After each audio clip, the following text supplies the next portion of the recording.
Hello and welcome to episode 4 of Email Insights with Andzen.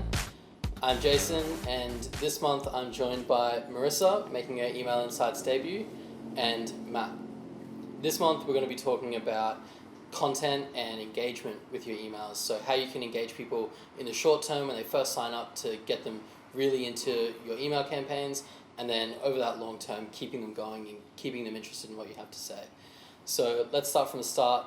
Matt, short term, that initial period when people are signing up and joining the mailing list, what are some things that we can do to get them really keen for the content that they're going to receive moving forward? I think it's really depends on what sort of consumer or business you're really targeting. Sure. So if you're targeting sort of consumers, what's the offer you're giving them, what's the product cycle, what's the purchase cycle for these people.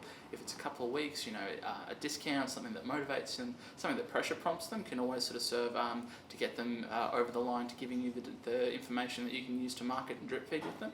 Yeah. With businesses, it's more about sort of demonstrating understanding of the position that they're in and offering the help that you can provide.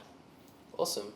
And during that initial period, how many emails or how often is it good to get in contact with someone? If they've just signed up maybe for a discount on a e-commerce website compared to maybe someone who's looking for more of the brand story, if it's a B2B services kind of thing. I think you can sort of really split the difference there between the consumer and the business side of it. For consumers, if it's like a 2-week product cycle, 2 or 3 emails is more than enough to give you the information, give you the discount, really make it worth your while and give that convincing. When you're in a longer term sort of marketing cycle like you are with businesses, often you need to drip feed them that information over an extended period of time and really start to tell that story or let the value sink in. Yeah, great.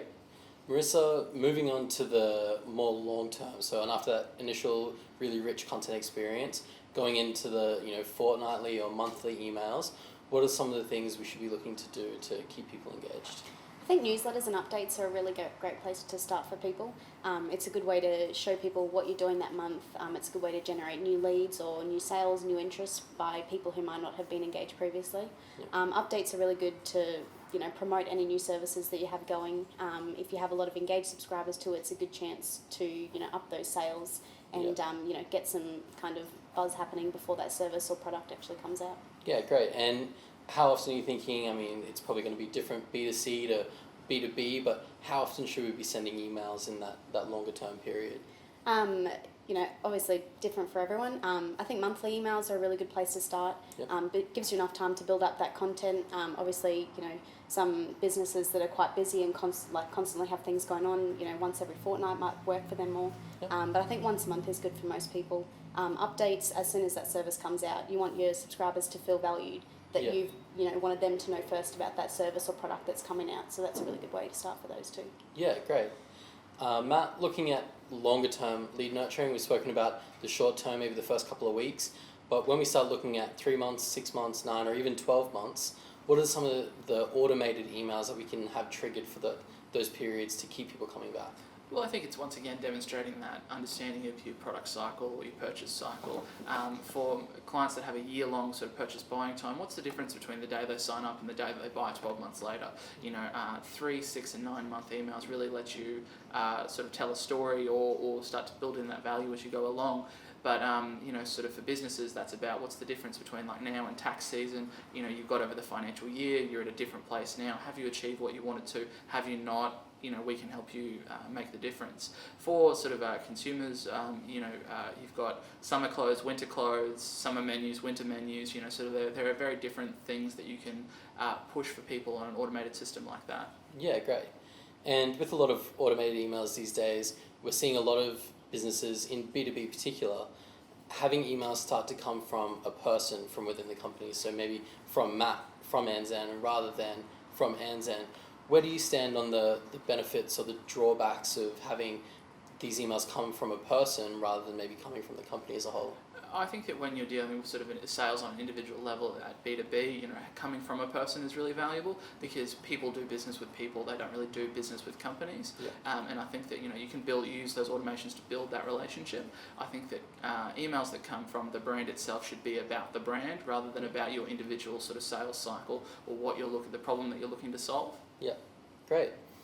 Now, Marissa, we can do great work with automation and we can do great emails throughout the year, but inevitably people will start to drop off. There'll be the people who signed up just to get that white paper or just to get that discount and don't really stay engaged long term. What are some of the things we can do to re-engage those people if we can see after a few months they haven't opened or they haven't clicked on any of the links that we've been sending out? I think you first need to look at why they've dropped off, what hasn't appealed to them perhaps. I think a lot of people utilise sending out discounts and that kind of thing, and it can work to some extent, but you really need to find out what it is, like why they dropped. Look at old campaigns that they were engaged, what interested them back then and what can you implement now that will re-engage them again. I think also going through and like strategically looking at like different categories that you can put all of your subscribers in as well. So making sure, people from this industry who might want to look at nighttime emails instead of morning time, that can really re-engage them and show them that, you're making an effort to find the best time to talk to them.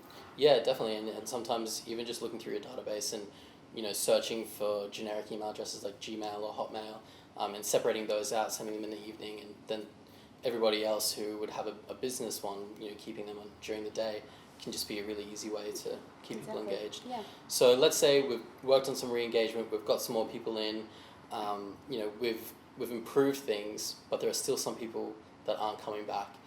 Do we keep putting energy into bringing them back, or is it time to just let them go and focus on getting more new engaged subscribers? Definitely time to let them go and focus on getting new engaged subscribers.